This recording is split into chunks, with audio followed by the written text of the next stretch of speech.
नमस्कार तपाईलाई स्वागत छ हाम्रो मनोविज्ञानको संसारमा जहाँ प्रत्येक विचार, भावना र व्यवहारको गहिरो अर्थ हुन्छ।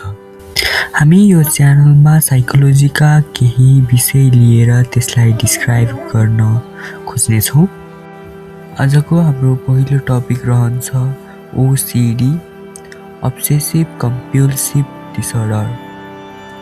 हजुरहरूलाई यसको बारेमा पहिला थाहा थियो? नथाहा पाए अहिले बुझ्नुहोला।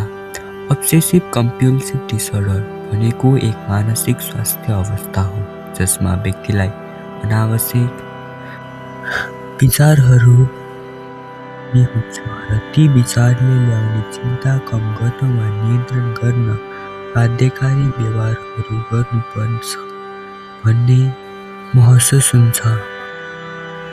ओसिडी भएका व्यक्तिहरूमा जबरजस्ती आउने विचारहरू हुन्छन्, जस्तै हात कोर्छ भन्ने डर। त्यसपछि उनीहरू बारम्बार हात धोइरहेका हुन्छन्। यी विचारहरूलाई कम गर्न उनीहरूले बारम्बार फेला पर्छन्। यसलाई कम्पल्सन भनिन्छ, जस्तै ढोका लक गरेको छ कि छैन भनेर पटक पटक जाँच्नु। ओसिडीले दैनिक जीवनमा ठुलो असर पार्न सक्छ, तर यो उपचार योग्य छ।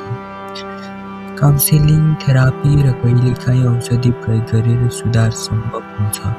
यदि तपाईँ वा तपाईँको परिवार कसैलाई यस्ता समस्या छन्, लाज नमानी मानसिक स्वास्थ्य विशेषज्ञसँग कुरा गर्नुहोस्। आजको भिडियो यतिमै। यदि तपाईँलाई जानकारी उपयोगी लाग्यो भने लाइक, कमेन्ट र सब्स्क्राइब गर्न नभुल्नुहोस्। हामी फेरि अर्को भिडियोमा भेटौँला। धन्यवाद।